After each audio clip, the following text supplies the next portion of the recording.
Skip the gym, not the workout. With Hydro, you get a full body workout in just 20 minutes, hitting 86% of your muscles in one smooth, low impact motion. And now there's a new Hydro Arc, Hydro's most advanced rower yet. Arc introduces Hydrometrics, tracking your power, endurance, and precision every time you row, so you can actually see your progress. Go to hydro.com and use code FIT to get $100 off any Hydro rower, including Arc. That's HYDROW.com. Code FIT. I have the answer.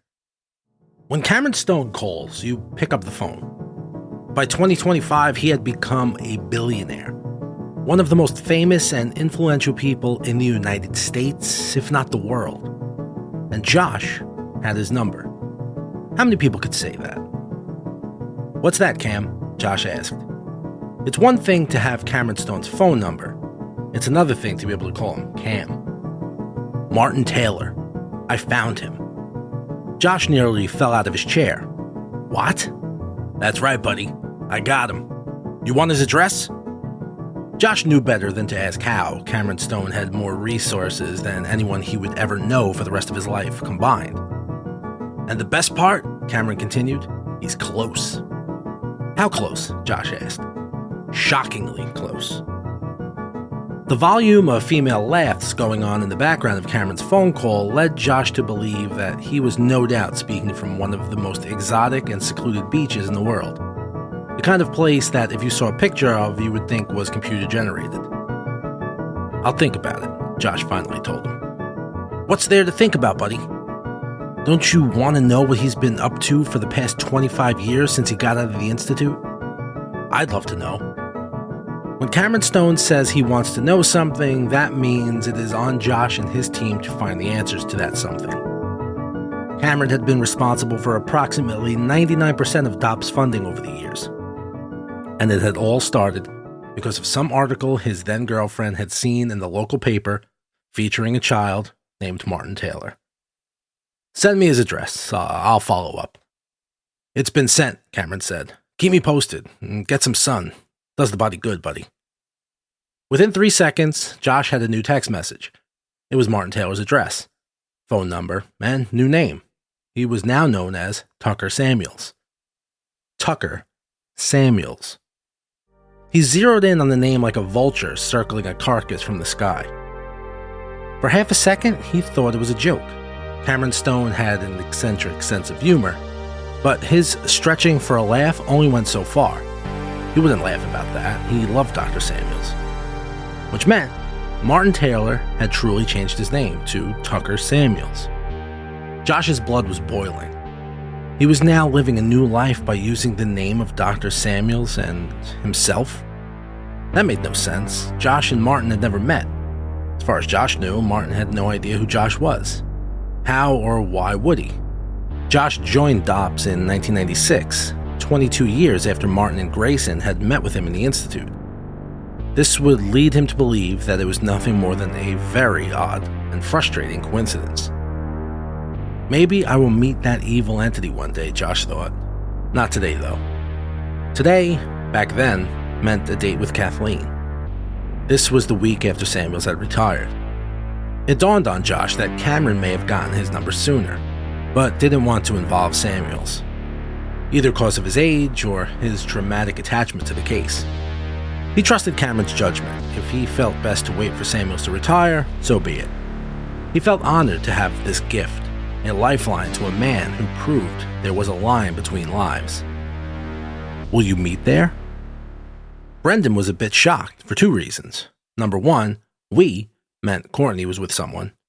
That someone could only be one person, Dr. Josh Tucker, whom Brendan thought was not involved in the Olive case. Apparently he was, and apparently he would be with them while interviewing Olive in person. Reason number 2, they were taking 2 cars.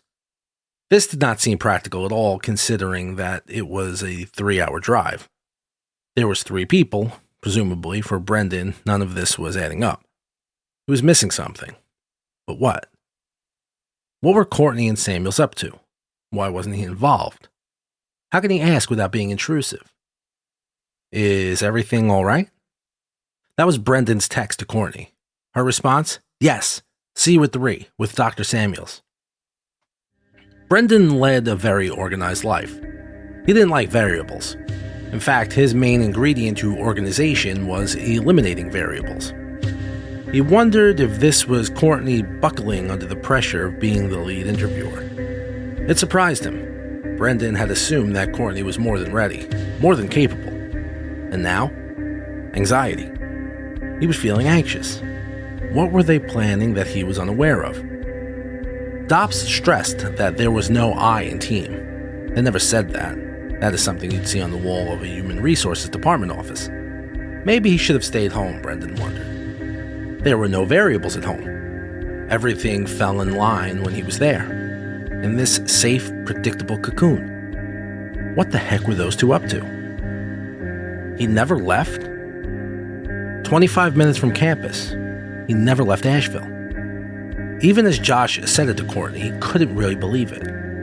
Martin Taylor, the infamous child who killed his mother's boyfriend due to an act of past life revenge, had then spent 25 years in an institute for the clinically insane, was still living in Asheville, the very place where he had become a nationwide story almost 50 years ago. How did we never know? One of the many questions worth pondering when it came to the endless object of speculation and fascination known as Martin Taylor, who is now known as Tucker Samuels. Tucker Samuels. Do you think, that has to be related to Dr. Samuels, right? Josh told Courtney that was probably true. The coincidence seemed too rich to ignore.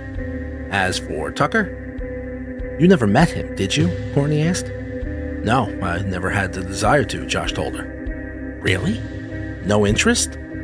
I'd be lying if I hadn't thought about talking to him. Where would you even begin? He's truly lived multiple lives. Courtney had a point. Josh wasn't even sure who he would be talking to. There was Martin Taylor, the homicidal child, and there was Tucker Samuels, the man living in Asheville. What do you think he's been doing since he got out? Why do you think he stayed? Is he married? Courtney's rapid fire of questioning all started to merge together. Josh didn't have a response for any of them. He never thought he would need to. I understand the curiosity, but we were always so busy. There was always some new case, some new child, some new story. Martin Taylor felt like a distraction. Plus, his doctor and mother basically cut him off from the world once he was sentenced to the institute. I showed up 20 years after he was killed. What was the boyfriend's name? Kenny, Courtney said, surprising herself with her quick knowledge of the particulars. Kenny, that's right. I'm amazed he's still here. You would think he would leave, start anew. Josh stopped himself before he could say the term, new life. Courtney continued the convo. You would think, but there's something to suggest that Martin Taylor thinks like we do. So, what are you going to ask him? 1023. He'd been scribbling those numbers in his journal that the doc gave him, Detective Marbury said, as he lit another cigarette. That was his 11th of the day so far. Dr. Samuels was counting. He didn't plan to keep a running tally, but it became fun quickly, so Dr. Samuels kept doing it, silently, for his own amusement. Those numbers have no relevance to me, he told Marbury, while sitting down and sipping coffee. Samuel's office had become a breeding ground for spitballing between him and Marbury this week. They would meet there in the mornings for about an hour and hash out all the potential possibilities. The previous day had revolved around Grayson quitting. Marbury was adamant that it would be very helpful if Grayson talked to them about what had transpired between him and Martin. But Grayson refused to speak about it. Whatever happened, it was bad. Samuel stressed that he was more concerned about his colleague than he was about how to proceed with the case. I'd love to pick Grayson's brain, Doc. Can you call him in just for a quick chat? Even if I wanted to, I couldn't, he told Marbury. Grayson is currently home with his mother. He lost his father, as you know. So he wanted to be with his family for the time being. Well, I'm very sorry for his loss, he said, as lucky number 12 was lit. But if he should return, please have him give me a call. I got every higher up in all of Asheville breathing down my neck about this kid Martin. Even the national papers want a piece of the story, so you can imagine the weight on my shoulders at the moment. Detective, Samuel said while leaning in, you have my word. If I speak to Grayson, I will have him contact you. What Samuels didn't know, what nobody knew, is that Grayson Willett would take his own life 2 days later. It happened in his childhood bedroom. He was discovered by his mother. There was a note. It had no words, only numbers. 1, 0, 2, 3. He was making great time. Without having to make conversation or run through the questioning, Brendan was going to arrive even earlier than his calculations had suggested. Too early, he started to think. He looked at his watch, 1:53. He would get there by 2:30, at the latest. Should he stop somewhere in the town of Waynesville to kill time? Or should he begin questioning himself? More variables to consider. About an hour earlier, Brendan had texted Courtney and Josh asking if they still had an ETA of 3 p.m. They both gave a thumbs up. Brendan hated the thumbs up. It always felt like a passive-aggressive way of ending the communication, as if typing the word yes was too exhausting to even consider. No wonder society is collapsing, Brendan thought. He took a couple of breaths. The last thing he wanted to do was arrive at Olive's house in a bitter mood. It was vital for effective communication that he be calm and focused at all times. Any sense of agitation would no doubt aim the conversation in a less desirable direction. He had breathing exercises to use for such occasions. These were discovered during the early weeks of COVID, when his stress was starting to get the best of him. He was playing everything out in his head, the greeting, the initial questioning, what time they should take a break. New questions he had thought of during the drive-up that Courtney and Samuels were aware of. Brendan was going to seize control of the situation. As hard as he tried to focus, there was something that kept leaping out in the front of his mind, vying for the attention. What were Josh and Courtney doing? The house looked like a home. Whatever Josh was expecting, it was not this. A quaint, pleasant, modest suburban home. Owned by Martin Taylor? Well, Tucker Samuels, whatever his name was now. Josh was shocked. As was Courtney, who let out an audible groan when she saw it, as a text came in from Brendan on her phone. Brendan just texted me. Said he's at the office. What should I tell him? We're supposed to meet at Dops by 10. Josh had one foot out the door when he stopped to ponder the text. Tell him you'll see him there at 3 with me. Courtney was nodding and texting. Josh was always eager to get a head start out of the car because his back tended to ache after car rides, and it allowed him a head start until the younger folks riding up with him caught up. The green grass, the white fence, the yellow dog, all of it was just so normal. Even the walk from Courtney's car up to the front door was relaxing. Josh. The way she said it, it was so sudden, it paused him and his heart. What? She pointed to the address on his front door. 1023. The empty chair. Grayson's empty chair. Samuels had just gotten back into town after flying out for Grayson's funeral. It was a quick trip, in and out. They didn't even stay for the night. Eileen was fine with that, whatever Samuels thought was best. Staying there hurt too much. His plan was to console his mother, who was now alone. Her husband and son had died within a week. The way Samuel saw it, the best thing he could do for everyone was to fly back to Asheville and continue with the case. Get to the bottom of Martin Taylor. Armed with the knowledge of the conversation that he and Grayson had shared the day after Grayson met with Martin Taylor. Everything about their talk was crisp. Samuels had been replaying it on a loop in his head for the last 5 days. Samuels got to Grayson's apartment around 9 that night. He promised Grayson he would come alone. That was the first red flag. In retrospect, Samuel should have stayed with him, or at least gotten him some immediate professional help. That was another reason he couldn't stay past the funeral. The guilt was too heavy. He knocked on Grayson's apartment door. Just wanted to check in, make sure you're all right. Is that all right, Grayson? Grayson nodded. He looked as if he had not slept in days, maybe longer. Even though he had met with Martin that very morning. He was drinking. Samuels could smell it on his breath. Grayson hated drinking. The first time they ever went to a bar together, he confided in Samuels that he hated the taste of alcohol, always had. Samuels joked at the bar that he wished he had a similar palate. It would help him shed a couple of pounds.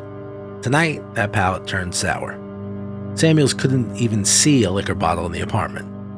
He wondered what and where Grayson had drank. The fact that he was hiding it made the whole situation that much worse. You could tell me anything, Grayson, you know that. The foundation of our research teaches us not to be judgmental. You know that, don't you? Grayson nodded. He was having trouble making eye contact. He kept his head down, scratching the back of his neck as he would start and stop multiple times before he could even finish his first sentence. It was so much longer than 3 minutes, Dr. Samuels. I know that's what the tape said. 2 minutes, 37 seconds, but it was so much longer than that. I don't know how to describe it without sounding crazy. Samuels put his hand up in the air and scooted forward in Grayson's cheap dining table stool. Don't use that word, Grayson. Don't say crazy. Just tell me what happened. Grayson was nearly on the verge of tears. His body was rocking back and forth. My dad died. Samuels covered his mouth in shock. Oh my goodness, Grayson, I'm sorry. When? Last week, Grayson said. Heart attack. It was such a shock. He was always so healthy, so strong. Oh, Grayson, I had no idea. I'm so sorry for your loss. Grayson rocking was becoming more pronounced. He was shaking his head side to side. It was as if different parts of his body were being controlled by different puppet masters. He tried to speak, but it came out in fragments. Heartbreaking fragments. I heard my father in that room when it was just me and... Samuels finished the sentence for him. That's perfectly normal, Grayson, to hear your father. To this day, I still hear my mother, and I find it very comforting to know that she is watching over me. Grayson stood up. No, it wasn't. It was... I could feel him in the room, but it wasn't comforting. It was cold, dark, angry. But it was his voice. I could hear his voice. Grayson, look at me.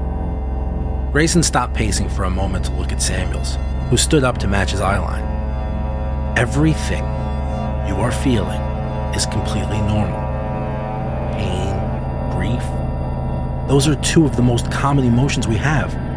Along with love, there is nothing more powerful. Nothing. Grayson took a deep breath, and then he spoke again, slower. He told me. He said, tears were rolling down Grayson's face. What did he say, Grayson? The tears were so heavy that Grayson became faint and sat down on his windowsill. He said, I'm going to die alone, just as I lived. Samuels tried to speak more with him, keep him calm, but Grayson never spoke again. He shook Samuel's hand, went to his bed, and then closed his tiny bedroom door. Samuels would sleep on Grayson's couch that night, just to be safe. He woke up early, the sun was barely poking his head out, but Grayson was already gone. He had left a note thanking Dr. Samuels for letting him work at DOPS. How working there had made him feel alive in a way that he had not before. He wished Dr. Samuels the best of luck with future research. He added the note with a quote, "We are all connected by things we don't understand." Samuels kept that note in his wallet until the day he died, 46 years later. Nice to finally meet you. That was Brendan's standard opening line when meeting a new research case subject. He had his hand extended out towards Kristen as she stood in the doorway with a nervous smile. You too, Dr. Whitmore. Is Courtney here? Brendan's body briefly expanded and he puffed out his cheeks. It was his tell for lying. His wife knew it well. Even his two little daughters knew it by now. Luckily, Kristen didn't know him well enough to know that tell. She will be. We actually took 2 cars. She shouldn't be long now. But if you have a schedule to keep, I'm happy to start the interview soon. Kristen got out of her own way, invitingly. It's fine. Why don't you come inside and we can... This was par for the course in Brendan's experience. Parents of children claiming to have lived a past life, having no idea how to approach or classify any of the proceedings. People outside of DOPS who know people that work there usually had the same early question. How do you know if they're lying? Brenda would tell them that it's a fine line, knowing how to spot liars. If the parents are too dramatic, that's a tell. That sense of watching a performance, it's a dead giveaway. Means that the parents are hoping for attention, potentially publicity, money, using their children for financial opportunities. Yes, he'd seen it before. More than he'd like to admit. You know it when you see it, I suppose, Brendan would tell them. The flip side of the coin? Too calm, too relaxed. That's another bad sign.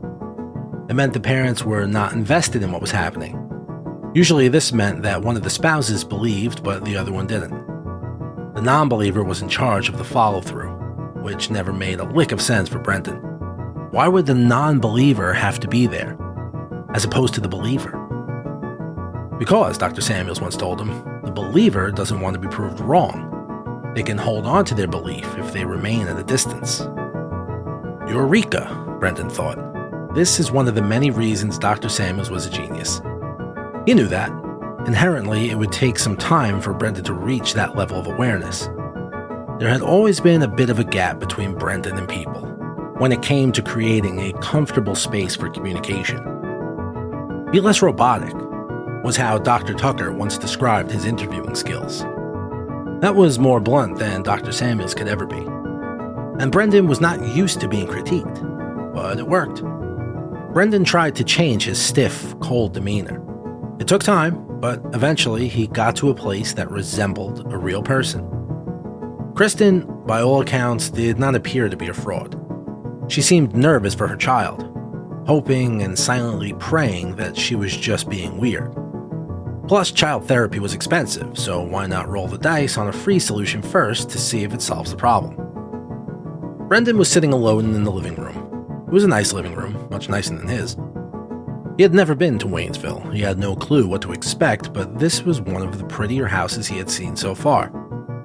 It didn't feel as though things were bought to be put inside of it. Everything looked as though it had been bought at the same time. Olive, this is Dr. Whitmore. He's the man who wants to hear about that story you told me. The story about your child? Brendan stood up, forcing a smile. It felt awkward, but he did it anyway. Hi, Olive. My name is Brendan. Would it be okay if we spoke for a couple of minutes? I'd really love to hear more about your story. It sounds really interesting. Olive stared at him for a moment. She was sizing him up without moving her eyes. Your tie is loose. It's true. Brendan looked down and forced a little giggle. You're right, Olive. It is loose. Thank you for telling me. Brendan straightened it. Within the 3 seconds it took him to do so, Olive was now sitting down in the bright white love seat. He followed suit and sat down in the lone velvet chair. Should I? Brendan knew what Kristen was asking. Should she stay or should she go? Whatever you're comfortable with. I'd really just like to hear more about your story, Olive. The really neat one you told your mom, about your child getting hurt. Olive was slowly clicking her feet together. My child? Kristen sat on the armchair and finished Olive's unfinished thought. Yes, honey, remember the other day? You got really upset because you said that this man had hurt your baby? Do you remember? Oh, yeah. That was unfortunate, wasn't it? Brendan tried to casually slide the recording phone a little closer toward her on the coffee table. What was unfortunate, Olive? He asked. The murder, silly. The murder of my baby by the man in black. Time to settle up. It was getting dark and Marbury was getting drunk. Samuels had not kept up once they had ordered the second round. He was still holding on to his gin and tonic. Marbury needed 2 hands to count the number of Bud Lights he had knocked back. Samuels was much more somber than normal. He slowly swirled his glass in a circle, watching the ice lightly float around at the bottom. You okay to drive, Doc? Samuels just nodded. Murph, what do I owe you? Marbury was taking out cash as his cigarette invaded the tip of his lips. Marbury had an uncanny ability to keep barely lit cigarettes in his mouth while doing 3 other things at the same time. While I have enjoyed our collaboration, Doc, I can safely say I hope we never do it again. If I can go the rest of my life without another damn Martin Taylor, that'll just be fine and dandy. What say you? Yeah, Samuels told him. I'd like that too. Marbury was spraying cash down onto the bar counter. Really sorry about Grayson, Doc. He seemed like a... Marbury hiccuped during the middle of his heartfelt salute. Solid guy. Thank you, Detective. He was. He certainly was. Marbury was putting on his jacket, and his slurred goodbye continued. Let's stay in touch, though, yeah? Maybe one day we can figure out what the hell happened. How's that sound, Doc? Samuels was very slowly nodding, still swirling his glass around in tiny circles. That sounds great. Marbury gave Samuel's shoulder a couple hearty slaps as he walked past him. By the time he got to the end of the bar, he swirled around. Oh, I forgot to tell you. Samuels turned toward him. Marbury took a couple of steps back over towards him. Shane Caruso, the Martin Taylor guy claimed to be? That's right, Samuels told him. Marbury leaned against the bar. He was born October 23. Samuels waited for an ending that he never got, so he asked him, October 23rd? Which means what? Marbury put his hands in the field goal position. 1023. Samuel's heart skipped a couple of beats. He stopped swirling his glass, mouth widening. He wanted to respond, but he couldn't form a thought. Might be something, Marbury said, before turning around to say, might be nothing. Such is life. Tucker Samuels? Yes, said the man standing in the doorway. He was tall, 6'4", at least, well built, salt and pepper beard, wearing a flannel and jeans. Do I know you? Josh stood and spoke from the top of the front step, as Courtney hung back a bit. No, Josh said. I was hoping you could help me find someone. Who are you trying to find? Josh took a little beat before he said, Martin Taylor. A mirage of a welcoming smile evaporated into thin air. It was replaced by something else, something much less inviting. The man seemed to grow an extra inch as soon as he realized smiling was no longer a necessity. You found him, Doc. There was something so familiar about her. Brendan was having a hard time concentrating on what Olive was saying, or not saying. The conversation moved at a snail's pace, at least to him. He couldn't stop trying to place why she seemed so familiar to him. Occasionally there would be a brief silence, and he would snap back to reality, remembering that he was there to ask her questions. On more than one occasion, he stumbled, trying to retrace his steps and guess what she had just said. Kristen stood by and became increasingly suspicious. Thank you, Olive, Brendan would say before looking back down at his notepad and using his finger to find the line of continuation. Are you okay, Mr. Whitmore? Kristen asked. Yes, thank you, he told her, even mimicking an infrequent cough to illustrate that his lack of concentration was due to a cold. Just a little under the weather, he told her. Olive remained unfazed. She sat in that love seat that could have held 5 of her, swinging her legs back and forth, staring daggers into him. So, Olive, can you tell me about this man who killed your son? He was a bad man. Real bad. He dressed all in black. And he said he would help my son. I trusted him, but he was a bad man. I never should have left him alone. I tried to stop it, but it was too late. Brendan was blown away by her speech pattern.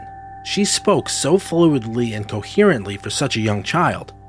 The more she talked about this man in black, the heavier her words became. And then she dropped a hammer right onto his head. He looked like you, Brendan. Who, Olive? Who looked like me? My son, silly. Kristen shot Brendan an odd look. It was half sympathy, a visual apology on behalf of her daughter's odd behavior. But the other half was more on edge. Brendan started reading into Kristen's look. Why would she say that? Is that what she was thinking? Why was the room filling up with tension? Brendan had never felt this way before doing an interview. He had conducted hundreds of interviews during his time at DOPS. At no point during any of those conversations did he feel what he felt now. Sweating, heart palpitations, clammy hands, blurred vision. "Sorry," Brendan said, standing up and dropping his notepad onto the chair behind him. "May I use your bathroom?" "Of course," Kristen told him. "Last door on the right." Brendan just nodded. He worried that if he tried to speak, it might not come out as words. His legs started to liquefy as he briefly walked out of the room toward the hallway. He was nauseous. His chest was beating so fast he started to panic that this was a heart attack. Before he could reach the bathroom, everything turned to black. "What would you like? Coffee? Tea?" "No, thank you." "I don't mean to take up much of your time," Josh told him. Josh turned before he could reach the couch, concerned, staring at Martin Taylor, as he stood halfway between his delightful living room and his delightful kitchen. "I was hoping for a little conversation, that's all. If at any time you would like me to stop, just please say so. I don't mean to intrude, Martin." "That's the second time you've called me Martin. I would really prefer that you didn't." "Yes, of course, I apologize," Josh said, sitting down. "Tucker, like me." "That's right, Doc," Martin said, as he sat in his recliner. "Just like you. So, what did you want to chat about? The missus is going to be home in about a half hour." "You're married?" "I am, Doc. You?" Josh took a beat. Nobody had asked him that in a long time. He had to briefly stop himself from speaking, knowing that if he spoke too soon, he might break down. So he just nodded. "It's a beautiful thing, isn't it?" "Yes, it is. Does your wife know about your past?" Josh could see Courtney pacing on the front lawn near her car. She seemed nervous. "I never hide anything from my wife. She knows me better than I know myself." "That's also a beautiful thing," Josh told him. "It is, Doc." "I wanted to ask you, Tucker, about Grayson Willett, a former staff member at DOPS. He was one of the... Martin cut him off. "I know who he is, Doc. Think I'd forget?" "Well," Josh told him, "it was so long ago, nearly 50 years. "Not to me," Martin said while shaking his head. "To me, it was yesterday. Certain days stretch time, feel infinite. That was one of those days." "Can I ask you, Tucker, what happened during the interview with Grayson Willett?" Martin took a deep breath, closed his eyes for a moment before he spoke. "You know, most people can't understand why I would stay here, in Asheville, where I took the life of a man whom my mother loved. They say, why wouldn't I want to get away as far from here as possible? Run away from who I used to be so I can become a new person." Martin opened his eyes. He seemed focused, relaxed, content. He was so much all at once. "I don't run from who I was, because that's who I am. This idea that people can change who they are depending on the zip code? No, Doc. The only way to change who you are is to embrace what you were. That's how you become the person you want to be. So I stayed here, met my wife here, got married here, had kids here, had grandkids here, built a family here. This is my home. Here. I wouldn't have it any other way." Josh caught a brief glance of Courtney outside. She was holding up her cell phone. "If I can ask you about the day with Grayson, the conversation you two shared." Martin kicked down onto his floor, hard. It startled Josh. Martin shook his head, trying to compose himself. "I give you my answer. That's not good enough, because the only answer you can accept is the answer you want. So why don't you just tell me what you want to hear?" Josh put up his hand in an act of peace. "Martin, that's not what I want, I can assure you." Martin slammed his foot down on the ground again, harder. "That's the second time you called me Martin. I didn't have to open my door. I didn't have to let you into my home, but I did. I chose to let you in. And you keep calling me Martin. Josh now had both hands in the air, as dueling white flags offering surrender. I apologize, Tucker. I apologize. You see, I'm going to retire soon, and I've always wanted to know about the conversation you and Grayson shared, because it was so meaningful to my mentor, Dr. Ian Samuels, who was a father figure to me, so I thought maybe Martin cut him off again. I know what you thought, Doc. I know what you thought. You thought the same thing that everyone else thought. That I could give you some clue, some missing link that would put all the puzzle pieces together. Well, guess what, Doc? I don't know. That ain't the answer you want, but that's the God's honest truth. I don't know what happened. He started talking, everything went black, and then I come out to find that he killed himself a couple days later. So I gotta live with that. There's a lot I gotta live with that I can't explain. And if you want me to tell you that I got possessed by the devil, I can tell you that. If you want me to tell you I got reincarnated as some fella looking for revenge, I can tell you that too. But the truth that I know, the truth is, I don't have any answers. And I gotta live with that too, until the day I die.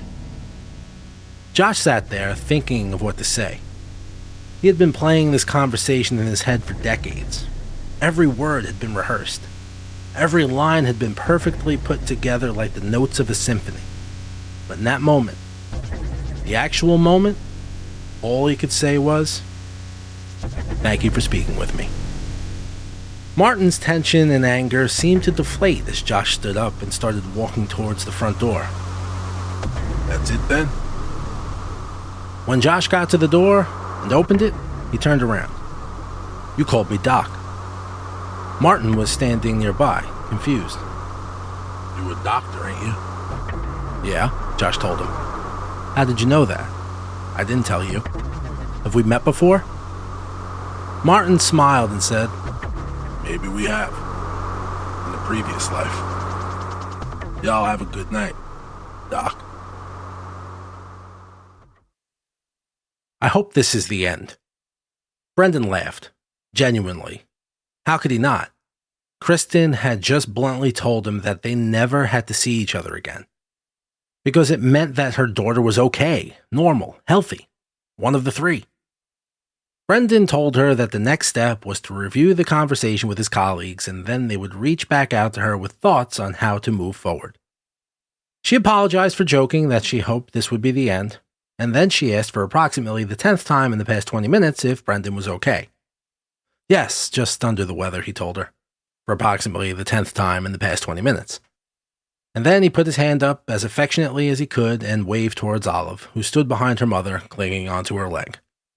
"It was very nice to meet you in person, Olive. Enjoy the rest of your weekend." Thank you. Kristen nudged Olive to wave goodbye, which she did. As Brendan got into his car, he turned back one more time to wave one last farewell before getting into his car. His head still hurt from the fall. He would have a big knot tomorrow, there was no doubt about it. Hopefully, the pack of frozen peas that Kristen had given him would subdue the swelling a little bit. They had ended on good terms, that was important, because it meant that Kristen had no idea what Brendan knew about her child, that there was more. Brendan played the recording. White static, all of it. Length of the recording? 2 minutes and 37 seconds. This was not the end. This was just the beginning regarding the case of little Olive Bleckner. "That's it?" "Yep," Josh told Courtney as he walked out of Martin Taylor's house. "That's it." They both got into Courtney's car and strapped themselves under the seatbelts. Josh expected Courtney to ask him to recite their brief conversation verbatim. Instead, she told him, "We could still get to Waynesville by 3 if you're feeling up to it." Josh took one last look at Martin Taylor's house, Tucker Samuel's house, to be accurate. "You go. I think I'm going to head home. I could use a nap." Courtney started her car. "Or," she said, "we could grab a coffee, and I can tell you about another new case I got." Josh smiled. "Okay," he told her. "1 cup." "All right," Courtney said, checking her rearview mirror. 1 cup.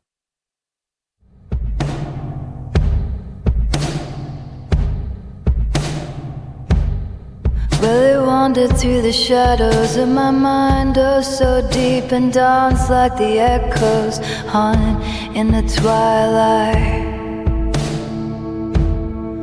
Well, it whispered softly, no, it wrapped around my heart. We were drifting slowly as the night breathed its loud sigh. Now don't turn away, I'll chase the silence where the lost souls roam. I'll find a light in the darkest tones, 'cause if I'm gonna love, I wanna love like a ghost. When they traced through the memories, I was lost and hollow. Flicker of warmth faded into the black. Well, it showed me moments, no, they felt like fleeting stars. We were caught in silence as the moon kept its soft track. Now don't turn away, I'll chase the silence where the lost souls roam. I'll find a light in the darkest tones, 'cause if I'm gonna love, I wanna love like a ghost. In the shadows, there's a flicker of hope. With the whispers, I'm learning to cope. In the silence, I'll find my way through the echoes of yesterday. Now don't turn away, I'll chase the silence where the lost souls roam. I'll find a light in the darkest tones, 'cause if I'm gonna love, I wanna love like a ghost.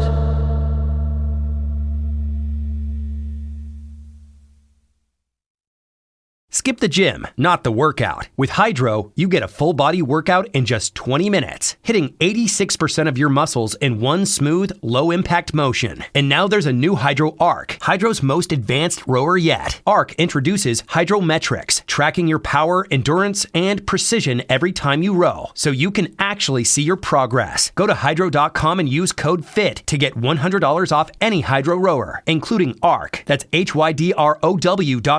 Code FIT.